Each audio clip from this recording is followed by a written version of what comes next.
In our lesson today, we're going to be looking at the kinds of chemical reactions we have. There are 5 of them. We'll go through each kind and see how we can recognize them. The first one is a single displacement reaction. The general definition is one element takes the place of another element in the chemical reaction. And it has a reaction form. It looks like this. First, we have element 1, whatever it should be, plus a compound. And then that makes another different compound and then another element that comes out. So it's a displacement. This element takes the place of another element in the compound, kicking someone else out over there. Before we do this, let's review what's an element and what is a compound. So let's say I've got Na here. And then let's say I've got calcium chloride. An element, we'll give the letter E to, is only one kind of thing inside of it. So sodium is only one kind of thing. It's on the periodic table. It's not combined with anyone else. So that's why we call it an element. A compound, of course, is combined of more than one element, like as in calcium chloride here. There's calcium and 2 chlorines. So that is given the letter C for compound. So remember, if a substance is an element, it's pure, it's located on the periodic table, it's only made out of one kind of thing. And a compound is made of more than one element. So let's do an example of a single displacement reaction. Let's say we've got magnesium, and that is going to react with 2 hydrochloric acids, 2 HCl's, or hydrogen chlorides, and that's going to produce magnesium chloride plus hydrogen gas. Now let's take a look at the general form of this.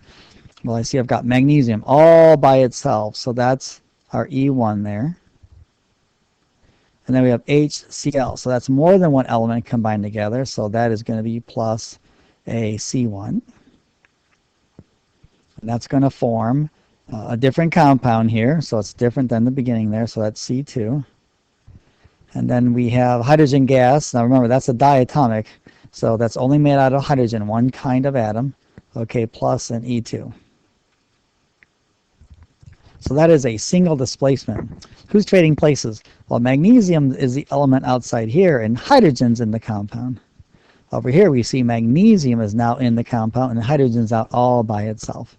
So that is why this is called a single displacement reaction. Let's go to the next one. A double displacement. This is when 2 compounds exchange elements. So it's in the general form of compound 1 plus compound 2 makes compound 3 plus compound 4. Let's do an example here. Let's take a look at lead nitrate. And we can definitely tell that that's a compound that's definitely made out of more than one element. Plus potassium chromate. Or potassium dichromate. No, let's do chromate. We'll keep it simple today. So that is definitely a compound. So we've got a C1 plus a C2. Now what does that go to? Well, that goes to lead chromate plus 2 potassium nitrates. Okay, and that yields this is compound 3 plus compound 4. So we see we definitely have a change of pattern here. Lead is with the nitrate here. Over here it's with the chromate. Potassium is with the chromate here. Now it's with the nitrate. So 2 compounds just exchange their elements, and that is what a double displacement reaction is. Let's go to the third type, a combustion reaction.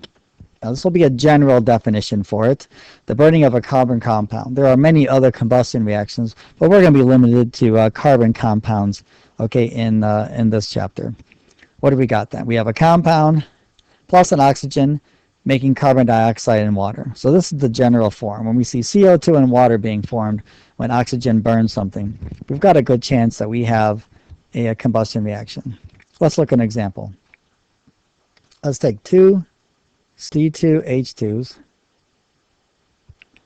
and react that with 5 oxygens.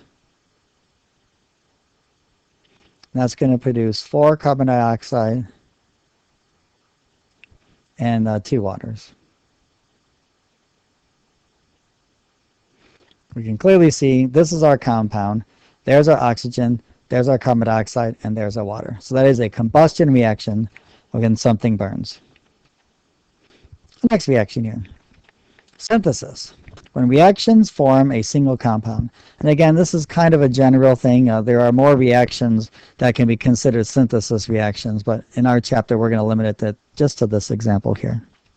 So our reaction form is going to be some kind of reactants produce a compound.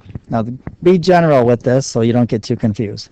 In this one, I want to show maybe 2 magnesium atoms plus an oxygen molecule. And that produces 2 MgO, or 2 magnesium oxides. So see how reactants all come to make one thing over here. So this is going to be our C1, and these are our reactants over here. Okay, so reactants make our C1 over here, just like this. Our last reaction is opposite. What if we have a single compound breaking apart into products? So the decomposition is that a single compound breaks apart. Now again, please remember this is a general definition just for our chapter. There's lots of reactions that are decompositions that we aren't looking at here today. But let's take a look at an example here. The decomposition of hydrogen peroxide, H2O2, goes to 2 waters plus 1 oxygen. So here's our C1 arrow, and this goes into our products. So whenever we think of something decomposing, we think of it breaking into smaller pieces. And that is our decomposition reaction here. Okay, and those are our 5 basic reactions, and we will do some practice with this and get better at it.